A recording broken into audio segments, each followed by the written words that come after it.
राधे राधे। भगवान राम के वंश में भी एक से एक चक्रवर्ती सम्राट हुए हैं, जिसके बारे में लोग कम ही जानते हैं। उनमें से एक थे राजा मानधाता, जिन्होंने भगवान राम से पहले ही रावण को युद्ध में आसानी से परास्त कर दिया था, लेकिन किसी कारणवश रावण को मार नहीं सके थे।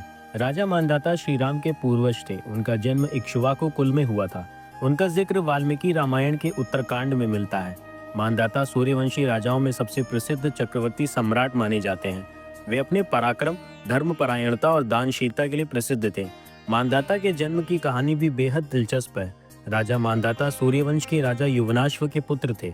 उनके जन्म की कथा बहुत ही रोचक और दिव्य मानी जाती है। उनके जन्म की पूरी कथा हमने अपने पिछले वीडियो में बताया है, जिसका लिंक आपको डिस्क्रिप्शन में मिल जाएगा। राजा मानधाता को भगवान विष्णु का परम भक्त माना जाता था। वे एक चक्रवर्ती सम्राट बने और उन्होंने पूरी पृथ्वी पर शासन किया। उन्होंने अपने बल और धर्म के आधार पर तीनों लोकों पर विजय प्राप्त की। वे सतयुग के सबसे प्रतापी राजाओं में से एक माने जाते हैं। उन्होंने संपूर्ण पृथ्वी पर शासन किया और अनेकों युद्धों में अजेय रहे। उन्होंने असुरों और दैत्यों को हराकर धर्म की स्थापना की। स्वर्ग लोक तक पर विजय प्राप्त करने का प्रयास किया, जिससे देवता भी चकित हो गए। जब राजा मानधाता ने देखा कि पृथ्वी पर धर्म और सत्य धीरे धीरे कमजोर हो रहा है, तो उन्होंने राजपाट छोड़कर तपस्या करने का निर्णय लिया। वे कैलाश पर्वत पर भगवान शिव की घोर तपस्या करने चले गए। कई वर्षों की कठोर तपस्या के बाद उन्हें शिव जी का आशीर्वाद मिला और वे मोक्ष को प्राप्त कर परमधाम चले गए। राजा मानधाता की सबसे प्रसिद्ध लड़ाइयों में से एक लंका के राजा रावण के साथ हुआ युद्ध है। जब उन्होंने संपूर्ण भूमि को जीत लिया, तब उनकी इच्छा हुई कि वे स्वर्ग और लंका तक भी अपना प्रभाव बढ़ाएं। जब मानधाता ने सुना कि लंका में राक्षसों का राजा रावण अत्याचार कर रहा है, तो उन्होंने लंका पर चढ़ाई करने का निश्चय किया। राजा मानधाता ने विशाल सेना के साथ लंका पर धावा बोल दिया। उनकी सेना में असंख्य योद्धा, घुड़सवार, हाथी और रथों की बड़ी संख्या थी।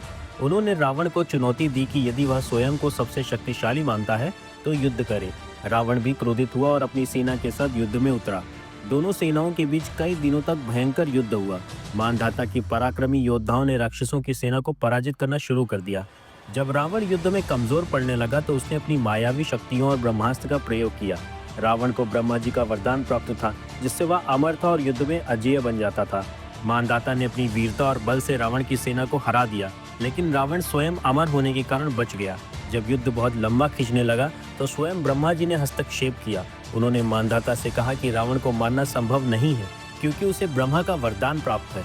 मानधाता ने ब्रह्मा जी के आदेश का सम्मान करते हुए युद्ध को समाप्त किया और अपने राज्य लौट गए। आज का हमारा यह वीडियो आपको कैसा लगा, हमें कमेंट करके बताएं। साथ ही चैनल को सब्सक्राइब करना।